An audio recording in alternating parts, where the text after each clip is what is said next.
하나님의 은혜와 은총이 여러분과 여러분 가정에 충만하게 나타나기를 주님의 이름으로 간절히 축원합니다. 오늘은 성령 강림 후 둘째 주일입니다. 지난주에 우리는 성령께서 하시는 가장 중요한 일이 사람들을 연결하시는 것이라고 말씀을 함께 나누었습니다.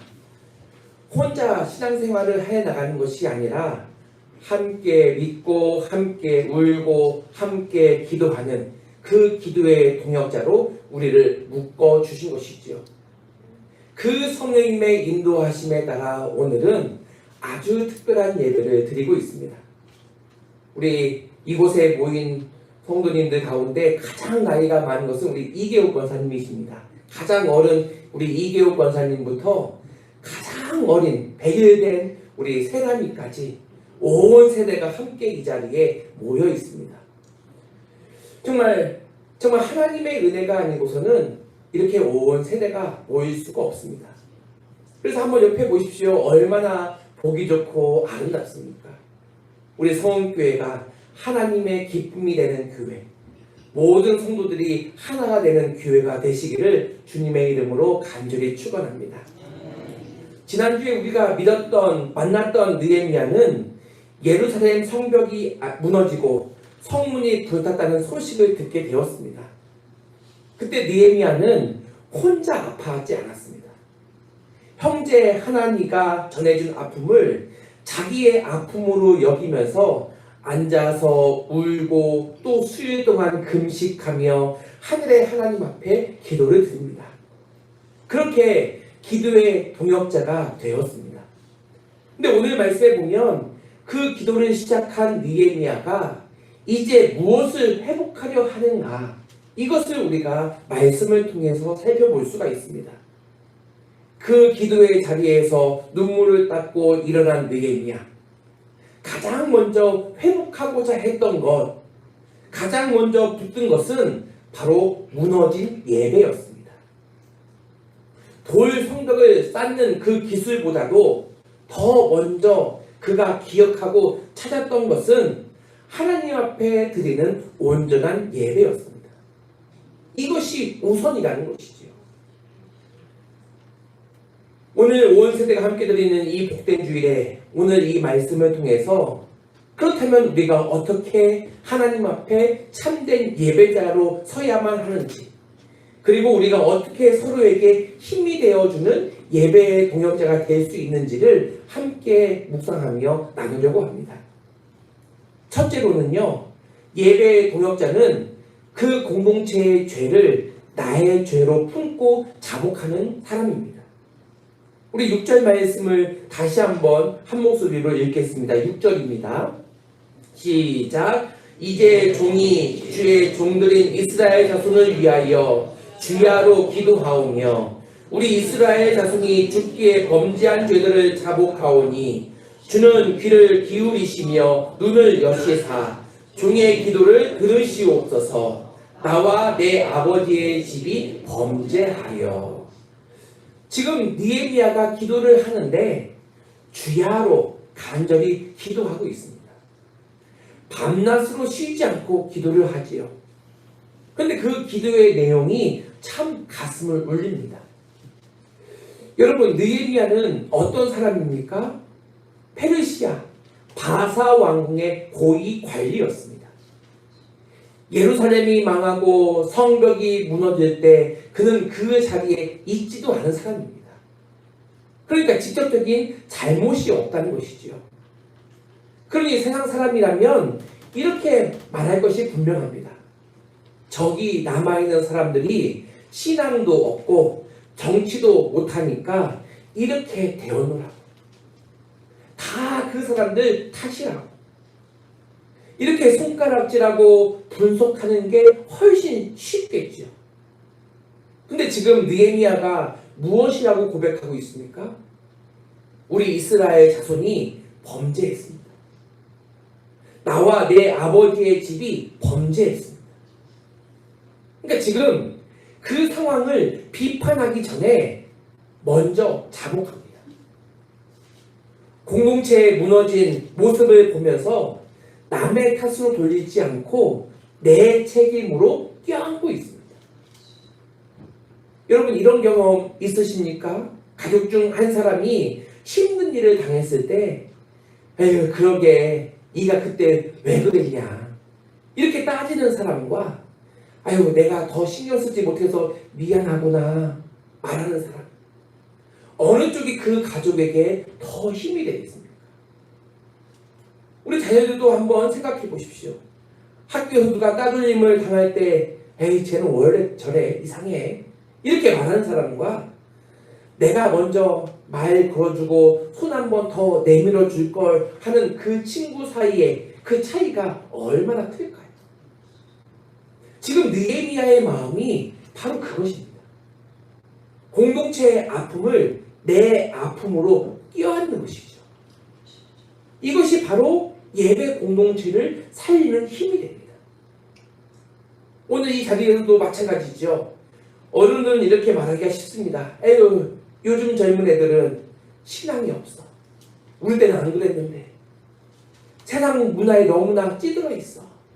이렇게 말하기 쉽잖아요. 또 우리 자녀 세대도 이렇게 생각할 수 있습니다. 어른들하고는 말할 수가 없어. 콱 막혔어. 대화가 안 돼. 우리를 이해하지 못해.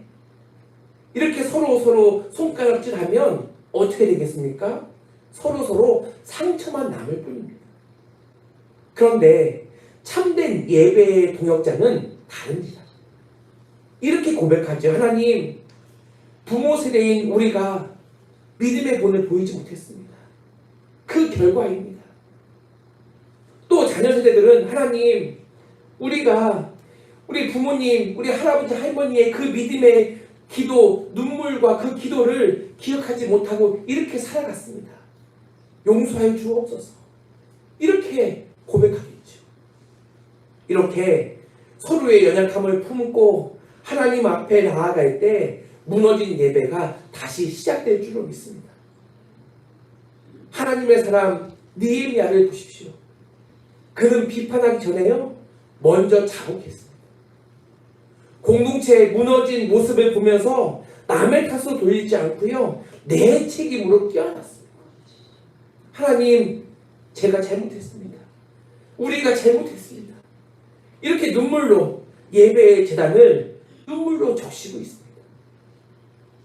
성령 안에서 하나 된 진정한 예배의 동역자는 이렇게 서로를 향해서 손가락질 않는다는 것이죠. 느헤미야처럼 서로의 연약함을 내 아픔으로 품는 사람입니다. 이렇게 서로를 품고 우리의 연약함입니다라며 하나님 앞에 먼저 자복하며 나아갈 때에 무너진 우리의 가정과 교회의 예배가 다시 살아날 줄로 믿습니다. 두 번째는요, 예배의 동역자, 흔들리는 상황이 아니라 변치 않는 하나님의 약속을 붙드는 사람입니다. 우리 8절 9절도 다시 한번 함께 읽겠습니다. 8절 9절입니다. 시작. 옛적에 주께서 주의 종 모세에게 명령하여 이르시되 만일 너희가 범죄하면 내가 너희를 여러 나라 중에 흩을 것이요 만일 내게로 돌아와 내 계명을 지켜 행하면 너희 쫓긴 자가 하늘 끝에 있을지라도 내가 거기서부터 그들을 모아 내 이름을 두려고 택한 곳에 돌아오게 하리라 하신 말씀을 이제 청하건대 기억하옵소서. 아멘. 느헤미야는요 이 기도의 자리에서 하나님 앞에 아주 특별한 청을 올려드립니다. 하나님, 옛적에 모세에게 하셨던 그 약속 이제 기억해 주십시오. 하나님이 기억력이 부족해서 잊어버리시는 분입니까? 아니죠. 하나님은 다 알고 계십니다. 근데 이 기도의 뜻은 무엇일까요? 하나님, 지금 눈앞의 현실은 성벽이 무너졌습니다. 소망이 없어 보입니다. 그렇지만 저는 그 하나님의 약속을 기억하고 있습니다. 그러니 주님, 말씀대로 일하여 주시옵소서. 이런 의미이죠. 하나님께서는요, 약속 분명히 했습니다. 너희가 죄를 지어 사방으로 흩어졌을지라도 다시 마음을 돌이켜 내게로 돌아오면 하늘 끝에 쫓겨가 있을지라도 내가 너희를 다시 모으시겠다. 이렇게 말씀하고 있습니다. 느헤미야는 눈앞에 처참한 상황을 보며 절망한 것이 아니라 신실하신 하나님, 약속을 지키시는 그 하나님, 그 하나님의 말씀을 붙들고 예배의 자리로 나아간 것입니다. 여기서 아주 중요한 말씀이 나오죠. 9절 끝에 보면 그들을 모아서 어디로 데려가신다고 말씀합니까? 내 이름을 두려고 택한 곳, 그곳으로 돌아오게 하겠다라고 말씀합니다. 그러면 거기가 어디일까요? 바로 하나님의 임재가 있고 제단이 있고 예배가 있는 예루살렘 성전입니다. 여러분, 느헤미야가 앞으로 무너진 성벽을 왜 쌓으려고 하겠습니까? 단순히 적들이 쳐들어오는 것 맞고 군사적으로 우리가 안전해야 되니까 우리끼리 잘 먹고 잘 살기 위해서 그 무너진 성벽을 쌓는 것이겠습니까? 아닙니다. 진짜 목적은 하나였습니다. 하나님의 이름을 두신 그곳, 바로 그곳에서 모든 세대가 마음껏 하나님을 예배하는 공동체를 만들어가기 위해서 그 성벽을 쌓는 것입니다. 여러분, 혹시 스마트폰 없는 분 없잖아요. 요즘에 스마트폰 배터리가 1%일 때 여러분 어떻게 하십니까? 충전기에 바로 꽂습니다. 그 충전기가 연결되어 있는 한 배터리는 다시 돌아가거든요. 아무리 방전이 돼도 전원 자체가 살아있으면 되살아납니다. 하나님의 말씀이 바로 그 충전기입니다. 우리 삶이 아무리 방전되어 있어도 하나님의 말씀이라고 하는 이 전원에 우리가 연결되어져만 있다면 우리는 다시 살아나게 되어 있습니다.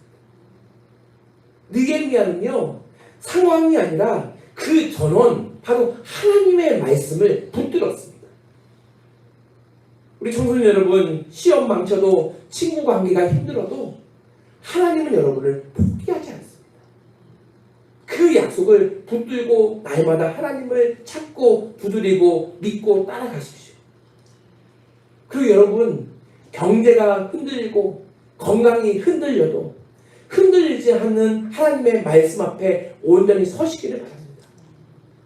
예배는요, 내 형편이 드릴만 하면 드리는 게 아니야.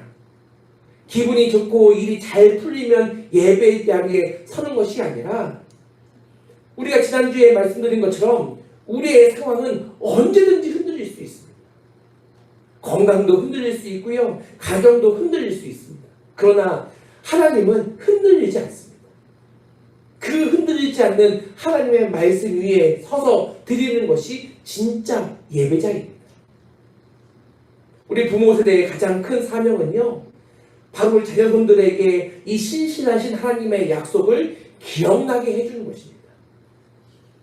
그러기 위해서 내가 먼저 하나님을 믿고 찾고 두드리고 의지하고 따라가는 훈련이 내 삶 속에서 자연스럽게 움직여야 되겠죠. 그래야 자녀손들이 그것을 보고 따라가게 됩니다. 우리 다음 세대들은 바로 우리 부모 세대, 우리 할아버지 할머니 세대가 눈물로 지켜온 그 하나님의 약속을, 하나님의 말씀을 이어받아서 하나님의 신뢰하는 법을 늘 배워가는 것이죠. 우리가 세상의 그 풍파 속에서도 하나님의 약속, 하나님의 말씀을 붙잡을 때 우리는 어떤 위기 속에서도 흔들리지 않는 그 하나님의 말씀 위에 세워진 예배자로 설 수가 있는 것입니다. 세 번째는요, 예배의 동역자는 예배당 안에서만 거룩한 것이 아니라 삶의 자리에서 사명을 다하는 사람입니다. 우리 마지막으로 11절 말씀을 함께 읽을까요? 11절 시작. 주여 구하오니 귀를 기울이사 종의 기도와 주의 이름을 경외하기를 기뻐하는 종들의 기도를 들으시고 오늘 종이 형통하여 이 사람 앞에서 은혜를 입게 하옵소서 하였나니 그때에 내가 왕의 술관원이 되었느니라. 아멘. 느헤미야는 기도를 마무리하면서 이렇게 구합니다. 오늘 종이 형통하여 이 사람 앞에서 은혜를 입게 하옵소서. 여기서 느헤미야가 말한 이 사람 누구겠습니까? 당시 세계 최강국이었던 바사, 페르시아의 절대 권력자 아닥사스다 왕이었습니다. 근데 보십시오. 말 한마디로 모든 것을 움직이는 그 무시무시한 왕을 향해서 느헤미야는 하나님 앞에서 그저 한낱 이 사람일 뿐입니다 라고 고백을 하죠. 온 우주의 주인이신 하나님을 깊이 예배하고 나니까 세상의 강력한 권력도 달리 보이는 겁니다. 하나님의 손에 움직이는 한 인간으로밖에 보이지 않죠. 이것이 진짜 예배자가 가지는 담대함입니다. 그리고 성경은 느헤미야의 위치를 다시 확인시켜 줍니다. 마지막에 그때에 내가 왕의 술관원이 되었느니라. 지난주에 말씀드린 것처럼 이 자리는 왕의 목숨을 맡길 만큼 가장 신뢰하는 최고의 요직이었습니다. 페르시아 왕궁에서 편안하게 살 수 있는 자리이죠. 하지만 느헤미야는 기도가 끝나자마자 자신이 가진 그 안정된 지위와 직업을 무너진 공동체를 위해 사용할 준비를 하였습니다. 내가 왕의 앞에 나아갈 때 내 안위가 아니라 하나님의 사명을 위해서 목숨을 걸고 행동할 준비를 한 것입니다. 여러분, 참된 예배는요, 주일날 이 예배당 문을 나설 때 비로소 시작이 됩니다. 그것이 바로 삶의 예배이죠. 여러분, 한 이야기를 제가 들려드리겠습니다. 어느 회사에 크리스찬 직원이 있습니다. 그럼 매주 주일 예배를 빠짐없이 드리는 사람입니다. 근데 회사 동료들이 말하죠. 야, 저 사람 교회는 열심히 다니는데 왜 월요일부터 금요일까지는 저렇게 살아? 예배는 드리는데 삶이 예배가 되지 못하는 것이죠. 우리 성도님들은 내일부터 다시 직장으로, 사업장으로, 또 가정에서 우리는 살아갑니다. 우리 자녀들은 학교로, 학원으로 돌아가죠. 그 삶의 현장이 바로 하나님이 우리에게 주신 예배의 처소입니다. 세상 속에서 정직하게 행하고 아픔을 겪는 이웃을 돌보고 또 내가 맡은 일에 최선을 다하고 책임을 다하는 것, 그것이 바로 하나님이 기뻐하시는 삶의 예배입니다. 그러니까 교회 안에서만 거룩한 모습을 보이는 것이 다가 아니라 월요일부터 토요일까지, 그러니까 24시간 7일 24시간 그 모든 순간이 바로 내가 서 있는 그 자리가 하나님의 백성답게 살아갈 때 우리는 서로에게 부끄럽지 않은 삶의 참된 예배자가 되는 것이죠. 이제 말씀을 마치겠습니다. 성령께서 임하셨을 때 일어난 위대한 역사는 사람들을 연결하고 하나 되게 하신 것이죠. 초대교회 성도들은 나이와 신분과 문화의 벽을 뛰어넘어서 함께 모여 떡을 떼며 기쁨으로 하나님을 예배하는 공동체가 되었습니다. 오늘 성령 강림후 둘째 주일을 맞아 우리 가운데 계신 성령님께서는 우리 눈에 보이는 이 세대의 벽을 허무시고 우리를 하나의 예배 공동체로 세워주셨습니다. 우리가 한 달에 한 번씩 이 세대 연합 예배를 드리는 이유가 바로 그 연결을 다시 한번 확인하는 자리입니다. 그리고 이 자리에 모인 우리 모든 귀한 여러분, 각자 신앙생활을 하는 그 외로운 사람들이 아니라 우리는 서로에게 너무나도 소중한 예배의 동역자들입니다. 우리 어른 세대가 지난 세월 눈물과 기도로 지켜온 이 예배의 터전 위에 이 다음 세대들이 기쁨과 찬양의 신앙을 멋지게 쌓아 올라가야 되는 것이죠. 서로의 연약함을 품고 또한 함께 자복하며 흔들리지 않는 그 하나님의 약속을 붙들고 살아갈 때 내일부터 시작되어지는 그 삶의 자리에서 예배자로 우리는 설 수가 있습니다. 하나님께서 우리 성원교회를 통해 이 땅에 무너진 자리를 회복시켜 주실 줄로 믿습니다. 이 은혜가 우리 모두에게 가득하기를 주님의 이름으로 간절히 축원합니다. 함께 기도하겠습니다. 하나님, 6월의 첫째 주일, 성령 강림 후 둘째 주일에 온 세대가 함께 예배드리게 하시니 감사합니다. 우리 성은교회가 기도의 동역자로 세워지게 하시고 또한 예배의 동역자로 세워지게 하셔서 나만 위하는 이기적인 공동체가 아니라 느헤미야처럼 예루살렘 성벽이 허물어지고 고통스러워하는 그 민족을 바라보며 애통해하며 기도하게 하여 주시옵소서. 그래서 예배의 회복, 삶이 예배가 되는 예배의 회복이 우리 모두에게 일어나 하나님과 동행하며 구원의 능력을 경험하고 고백하는 삶이 이어지게 하여 주시옵소서. 예수님의 이름으로 축복하며 기도하옵나이다. 아멘.